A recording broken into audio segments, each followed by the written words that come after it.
Today, I want to look at an encounter with God's power.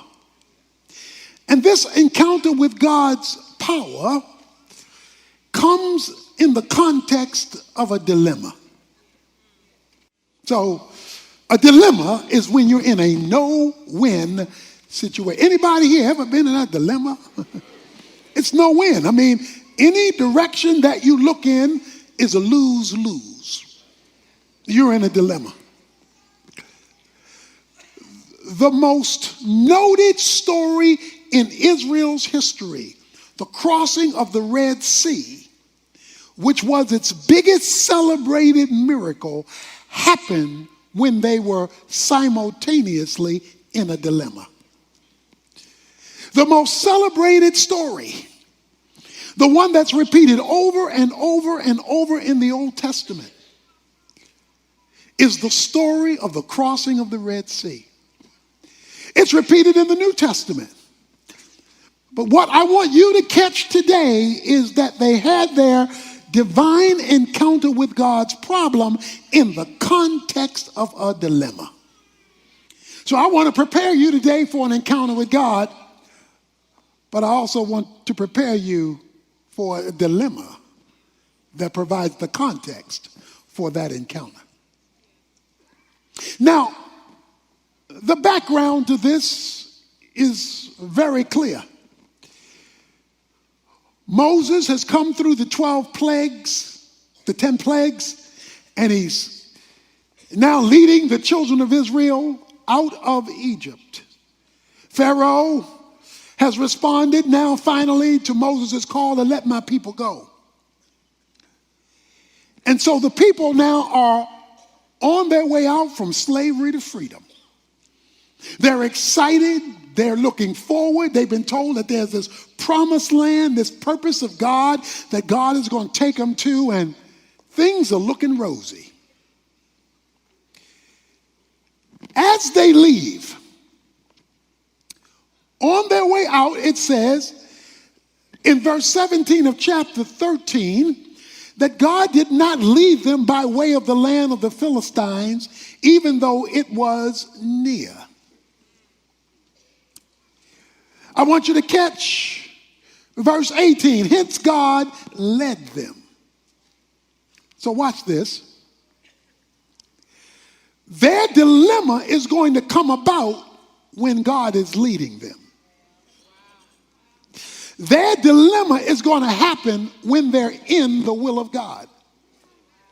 Their dilemma is going to occur when they're being obedient. Because it says God was leading them. Not only was God leading them into what would be a dilemma, it says God led them the long way around. He did not lead them in the short distance. Not only that, but God was going before them, verse 21 of chapter 13 says, in a pillar of cloud by day and a pillar of fire by night. He's walking with them in every step of the way. And when they are doing this zigzag through the wilderness, it says in chapter 14, Pharaoh will say to the sons of Israel, verse 3, they are wandering aimlessly in the land, and the wilderness has shut them in. And the wilderness will shut them in. So when he says, and the wilderness shall shut them in, they're going to be in a no-win situation that they can't get out of without coming back toward us. And it says, and God was leading them. He was leading them into a cul-de-sac, or what you and I would call a trap. See, a lot of us figure God wouldn't do that. Oh, God does do that.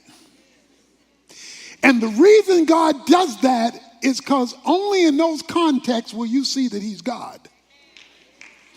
Because the one thing about a dilemma is you can't get out of it.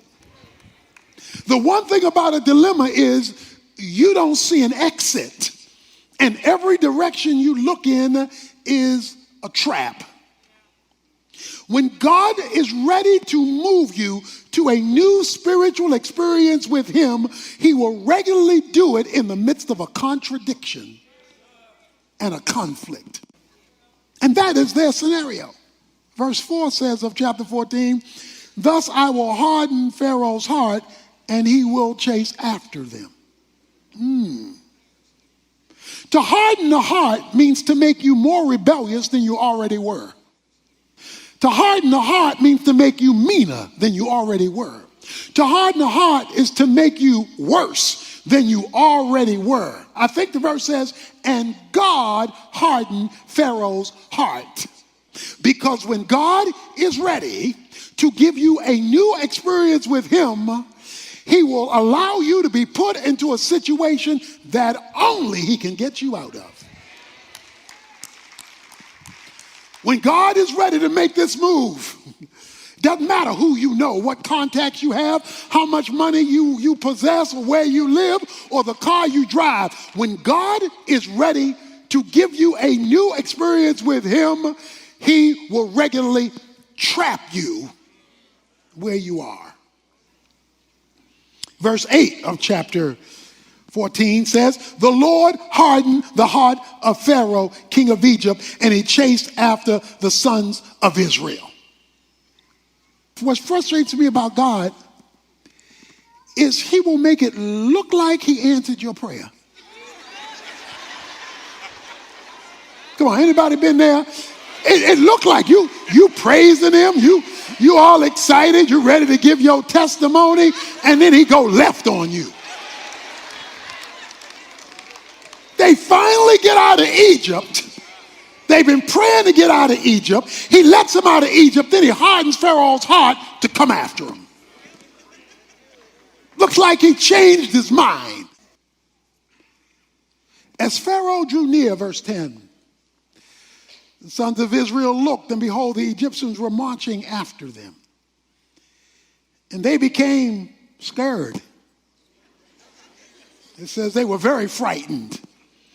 And so the sons of Israel cried out to the Lord. Water here, Pharaoh and his chariots here, and they're closing in on the Jews. And so they are terrified. So they do what many Christians do. They cry out to God, help, help, while simultaneously complaining to man.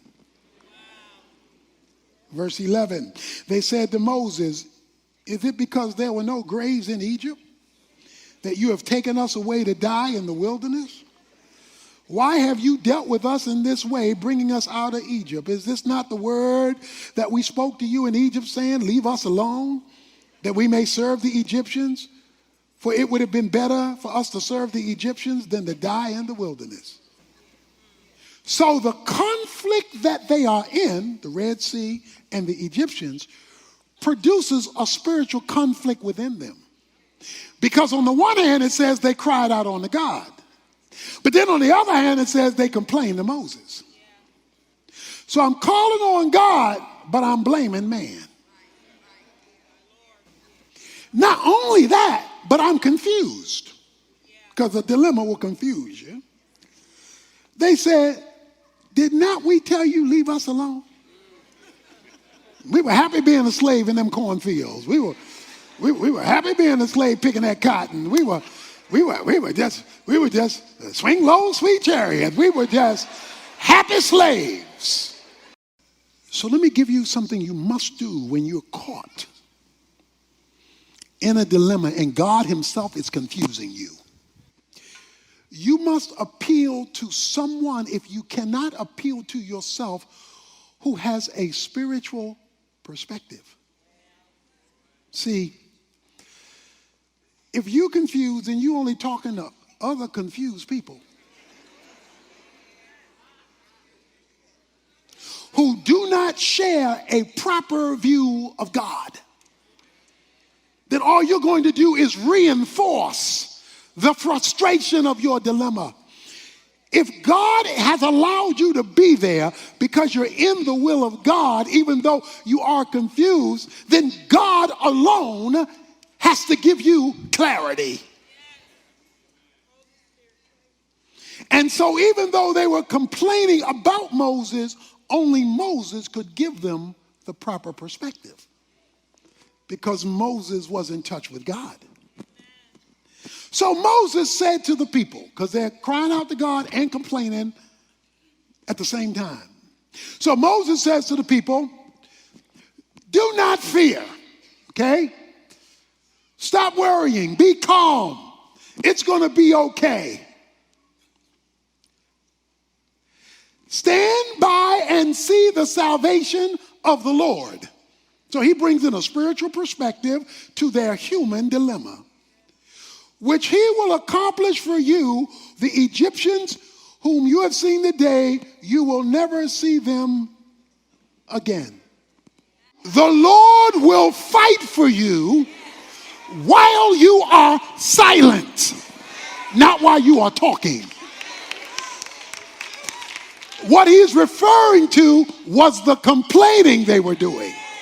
Not the crying out to God, but the complaining. God will fight for you while you keep silent. They were now in the position of submitting to spiritual authority. You must have spiritual authority in your life. Spiritual people to whom you can appeal when you don't have spiritual answers yourself, and all you can see are the circumstances. Verse 15. Then the Lord said to the Lord said to Moses, why are you crying out to me? Tell the sons of Israel to go forward. He says to Moses, why are you crying out to me? Tell Israel to go forward. Now, the problem with that verse is there's nothing stated about Moses crying out to him. There's no statement about Moses crying. It's that the people cried out, but then God turns to Moses and says, why are you crying out? Says, what I want you to do is tell the people now it's time to move. Tell them to move forward. Now, here is a principle. He had just said, stand still. Do nothing. But now he gets another message that says, tell them now to go forward. So here it is.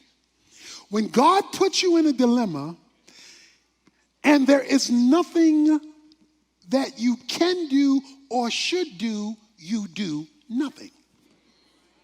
When God hasn't given you something to do, that means there is not something he wants you to do yet. But now he tells him to move forward. It says by faith they crossed the Red Sea. Remember, faith is in your feet, not in your feelings.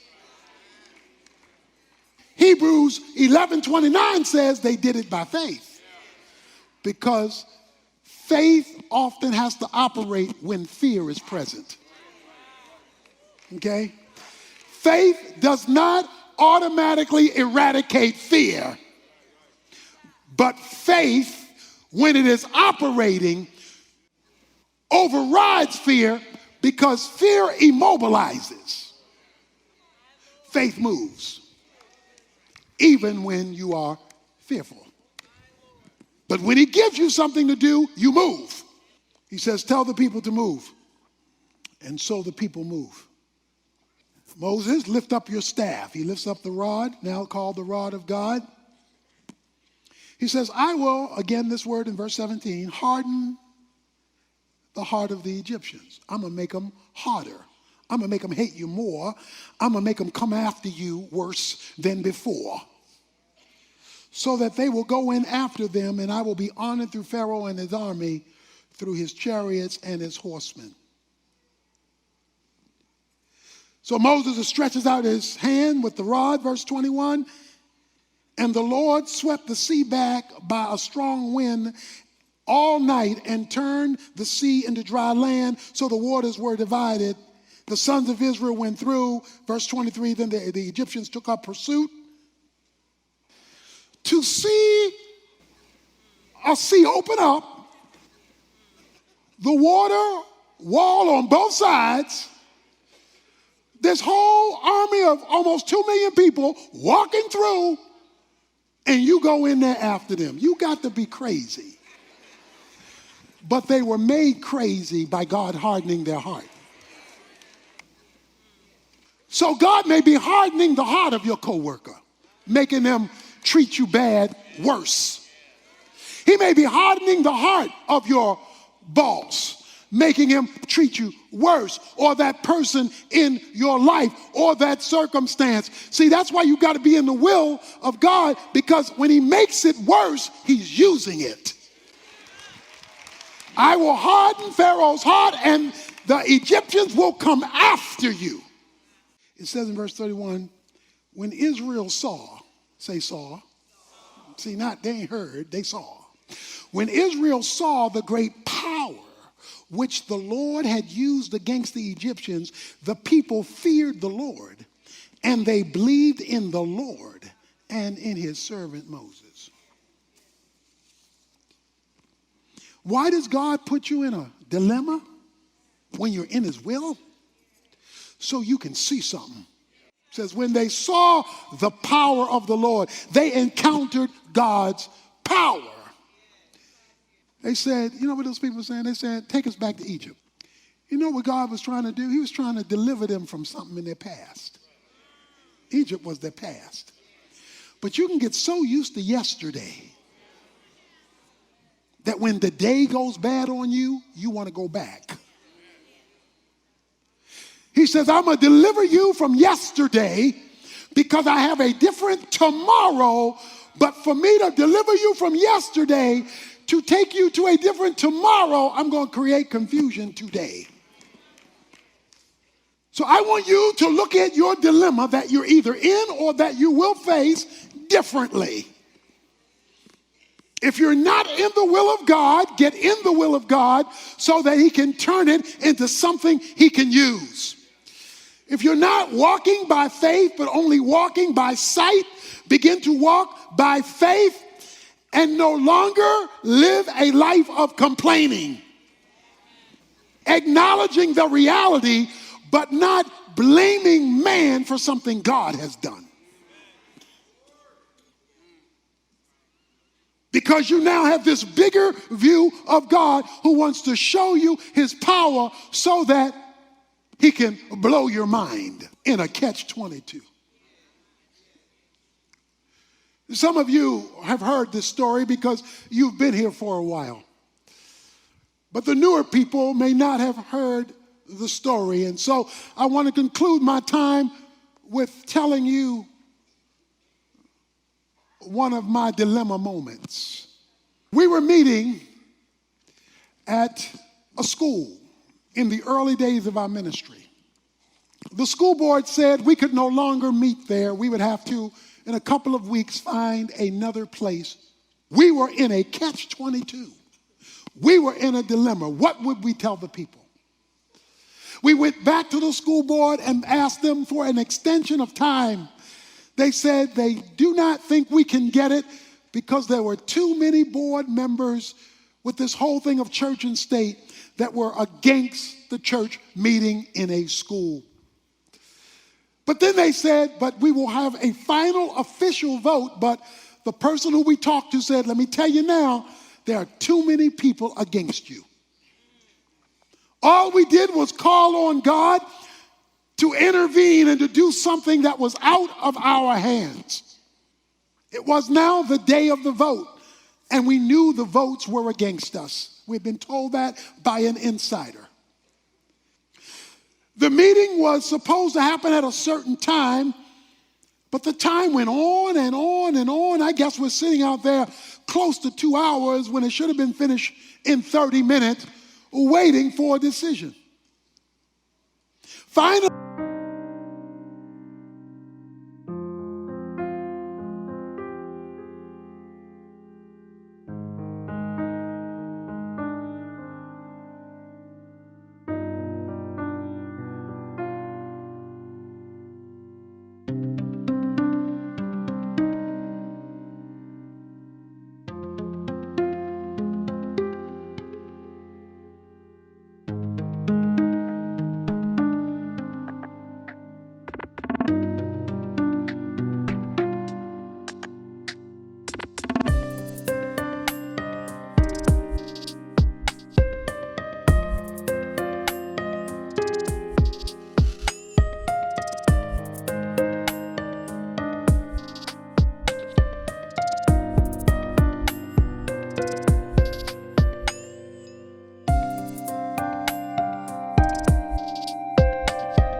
a lady comes out of the meeting.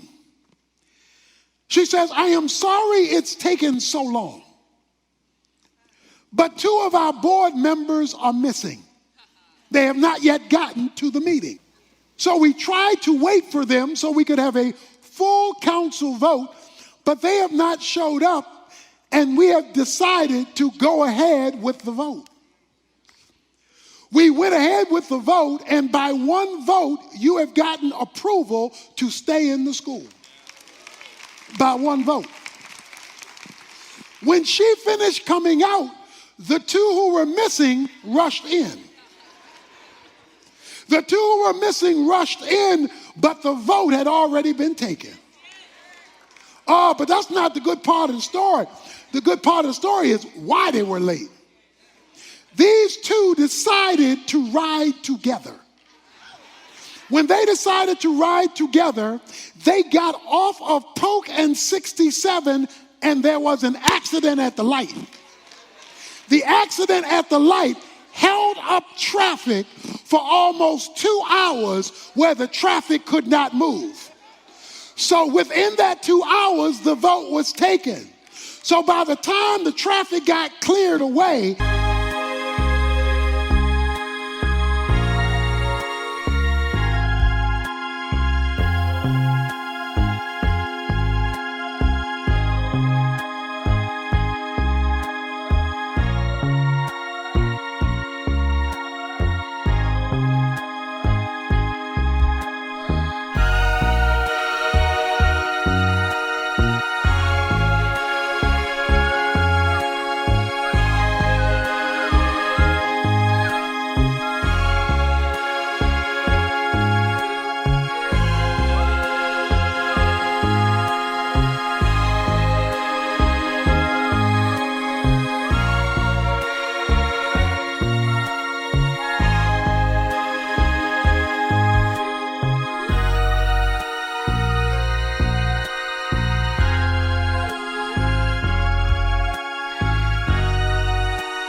and they rushed in, it was too late because God had already set up a block.